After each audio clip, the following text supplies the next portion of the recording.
Chairman Nazima बार town Syed Mohammad Muzaffar और vice chairman Numan Siddiqui की वाज़ेह हिदायतों के बाद महकमा सैनिटेशन नाज़िमा बार टाउन और महकमा बागात अमली तौर पर ईद उल फितर की तैयारियों में मसरूफ़ है, यानी ईदगाहों में मसरूफ़ है। आज भी महकमा सैनिटेशन की तरफ से ईदगाहों में स्प्रे मुहिम का सिलसिला जारी रहा। जहाँ महकमा बागात ने ईदगाह की घास को मेंटेन किया, यानी कि उसको हमवार किया, उसके साथ साथ यहाँ पर महकमा सैनिटेशन हरकत में रहा और उसने ईदगाहों के अतराफ अब स्प्रे मुहिम का भी बाकायदा आगाज़ कर दिया है। वाज़ेह है कि पूरे और रमज़ान मुबारक में मसाजिद, इमाम बारगाहों, तरावी के मकामात पर स्प्रे मुहिम जारी थी।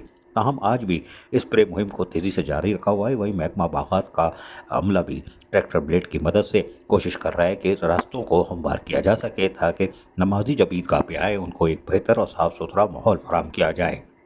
महकमा बागात नाज़िमाबाद टाउन की काविशें भी यकीनी तौर पर काबिल तारीफ़ रहीं कि वो रमज़ान मुबारक में कोशिश करता रहा। अब ईदगाहों की तरफ मकबूल है कि वो कोशिश कर रहा है कि ईदगाहों को पहले से ज़्यादा बेहतर कर दिया जाए, ताकि नमाजी ईद उल फितर की नमाज़ अदा कर सकें। वहीं महकमा सैनिटेशन हकीम मुजाहिद ग्राउंड और हो या ईदगाह ग्राउंड हो या दीगर ईदगाहों की मकामात पर अमली तौर पर महकमा सैनिटेशन और महकमा बागात नाज़िमाबाद टाउन के अफसरान व मुलाज़मीन लोगों को सहूलतों की फराहमी में आज भी मसरूफ़ हैं। अज़ीज़ आरिफ, KBS बल्दियाती न्यूज़, कराची।